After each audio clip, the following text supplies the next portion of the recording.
Greetings. Welcome back to my channel, Ham Radio Test and Review. My name is Dave. My call sign is November 8, Delta Alpha Victor, and my name is in my call sign. Today, I'm testing a new antenna from Comet, the model number HT-224. It is a tri-band antenna. It is designated as working on 2 meter, 1.25 meter, and the 70 centimeter bands. It is 11¼ inches long. It's a rubberized whip and it's highly flexible with a plastic rubber tip on the end. The antenna is marked with a label down at the base. Not really well put on, but it is a real Comet. The antenna is specified as being able to handle up to 10 watts of power. It has an SMA male connector on the bottom. I did my research and found that this is not available with a SMA female connector or a BNC connector. If it is available, I have not found that version for sale. The packaging that it comes in looks like this. Nice plastic package, nice rounded corners, very soft and pliable, not the harder plastics, and it is very well printed.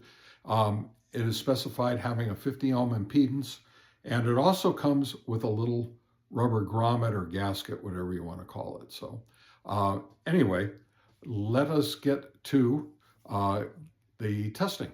We are using a Baofeng UV17 Pro GPS radio set on high power, and we now have it configured to transmit on the 2 meter calling frequency. So let's test the SWR on the 2 meter calling frequency.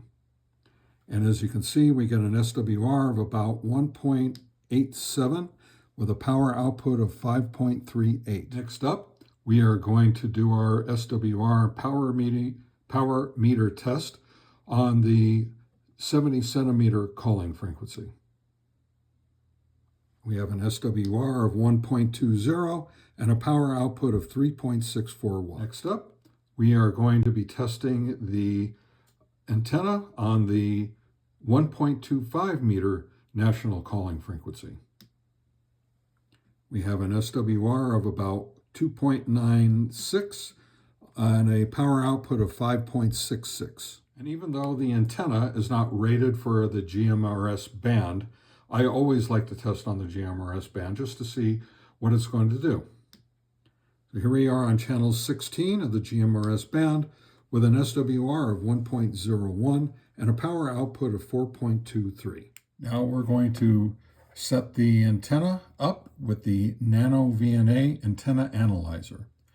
We are going to start the analyzing right now on the 2 meter band. And as you can see, we have a low SWR of 2.815. We have an SWR of 2.795 at the center of the band, and an SWR of 2.861 at the high end of the band.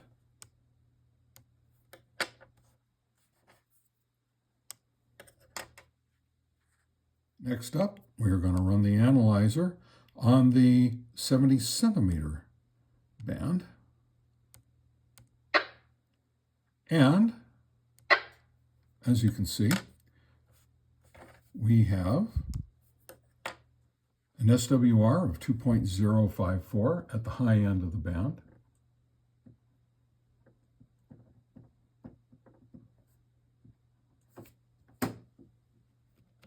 At the center of the band, we have an SWR of 2.025.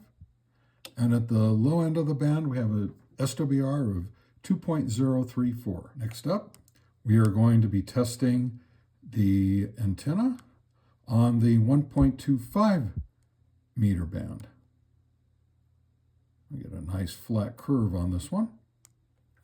As you can see, at the high end of the band, we have an SWR of 2.804.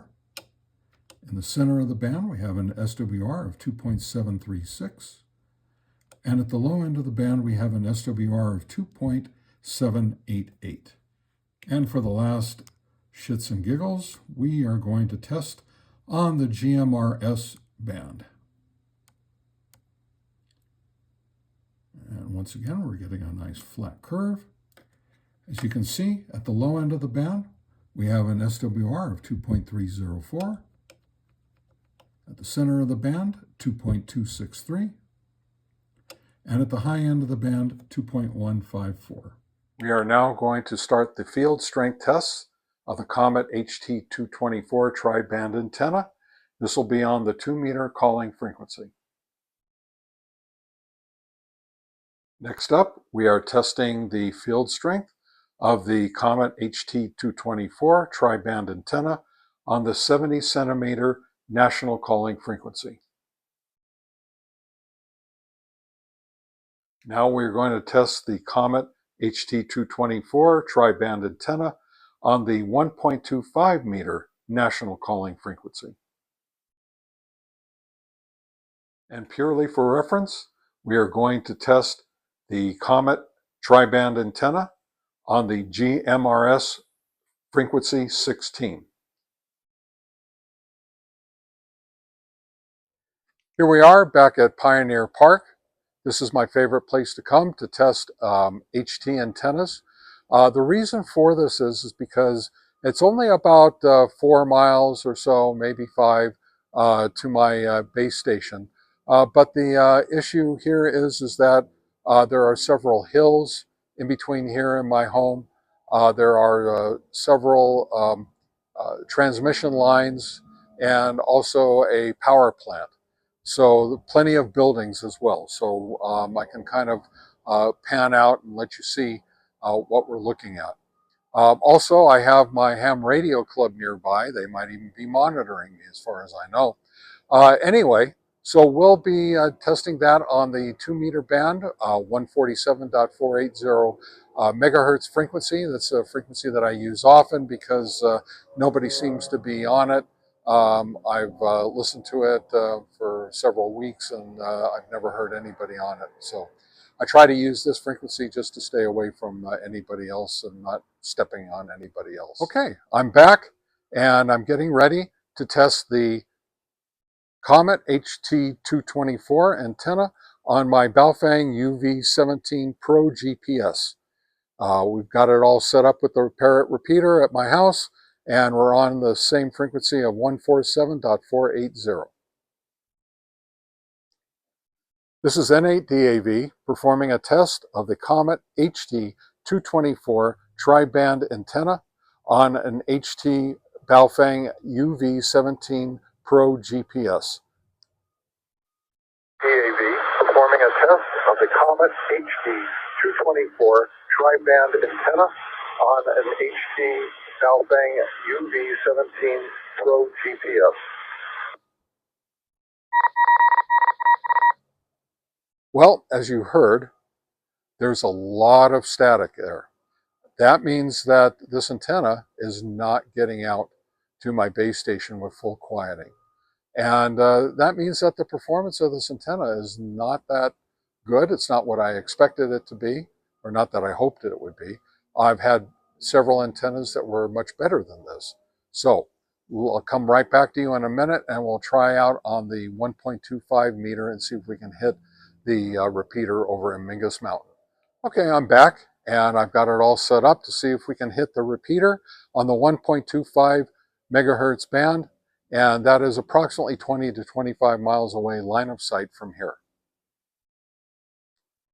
This is N8DAV doing a test of an HT antenna, the Comet HT-224.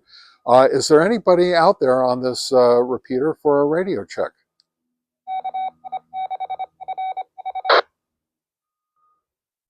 Seems nobody is out there listening. Let me try one more time. This is N8DAV looking for a radio check.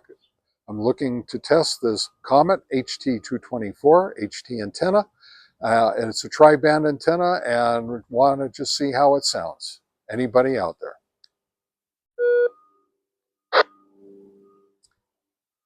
Well, it seems that we got into the repeater and it was pretty quiet, so I have to give it that much. Now what I'll do is I'll wrap everything up here and come back to the house, and we'll talk about everything that we've learned today. A few notes about this antenna.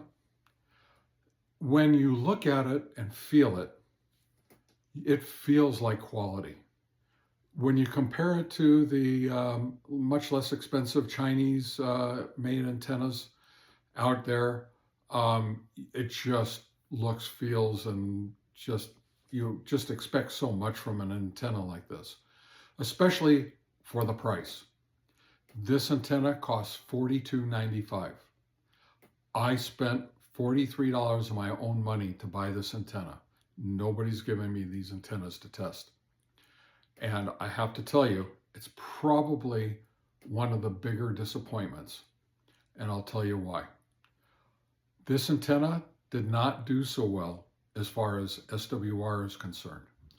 As a matter of fact, it was bad enough that I tested and retested my antenna test bed to make sure that it wasn't my equipment that was having a problem. So the only thing I can actually say is it might actually be a defective antenna. Though the SWR wasn't that bad, it was under 2 on the 2 meter band. It was definitely a lot lower on the 70 centimeter and GMRS band, and then it was over 3 on the 1.25 meter band. Now you also have to understand that tri-band antennas at the very least are a compromise, because the 2 meter and 70 meter bands, you can get a quarter wave, a half wave, a 5/8 wave, all on one antenna. But when it comes to the 1.25 meter band, you can't get a antenna that might be resonant on any frequency that the 2 meter and the 70 centimeter bands are going to be on. So you have to bottom load this antenna, which means there's a coil in here. And it's a compromise. It's a compromise between the coil here and the length here. And it's just not going to be perfect. No tri-band antenna is. However, I have tested some tri-band antennas so far, and you can see them in my previous videos that did actually rather well. So here's my thoughts on this antenna. I believe that because this antenna is only available with an SMA male connector, it doesn't fit the more popular style of Baofangs and Radtels, TID radios, TYTs, so on and so forth. They all, well, I'm sorry, I take that back. The TYT also has a female connector. But for the most part, most of your Japanese radios, the more expensive ones, they're the ones with the female antenna connector, and they require a male connector on the antenna. And I believe that this antenna is marketed towards that end. The quality of the antenna looks fantastic. It feels fantastic. You just really expect tremendous things from this antenna. But I was disappointed. So even though I didn't get such great SWR readings, both from the antenna analyzer and from my SWR power meter, I felt like if there was something wrong with my test bed, my equipment, it would all be borne out in the signal strength testing and in the real world testing. And I have to tell you, the signal strength testing was just average. There was nothing spectacular about it. It did about the same as the Radiodity antenna, and it did worse than some of the better antennas like the Nagoya and the Radtel antennas. So I wasn't sure exactly what to expect when I took it out to the real world testing. And when I heard all that static coming across in my real world testing, I knew right away this antenna was not that great. It might be a good antenna for you, at a good price point, like maybe $12 to $15. But for $42.95, I just can't say I can recommend this antenna. I wanted to like this antenna. I wanted to love this antenna. but it just didn't work out. The length is perfect for an HT. Like I said, the quality, feel, and look of the antenna is just absolutely fantastic. So if you're going to want one for your Baofeng or one of your Chinese radios, there's a good chance that you're going to have to use an adapter to adapt it, because it does have the SMA male plug on it. If you have a nice radio like a Yaesu or an ICOM or a Linko, something like that, this will fit right on there perfectly with no adapters needed.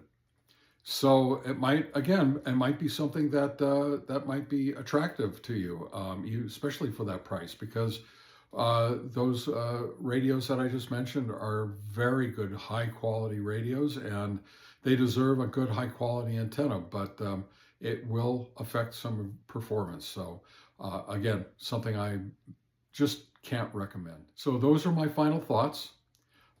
You've heard all the and seen all the results of all the testing. It wasn't great, but it wasn't that bad either. It's just basically an average antenna, and it performed average today. So again, I can't recommend it at that price point, but at the same time, it still may be something that you might be interested in, even if you just want to test it out. Anyway, this is N8DAV, that's November 8 Delta Alpha Victor. My name is Dave. My name is in my call sign, and I'm going to sign off here today and say 73s to you, and so long.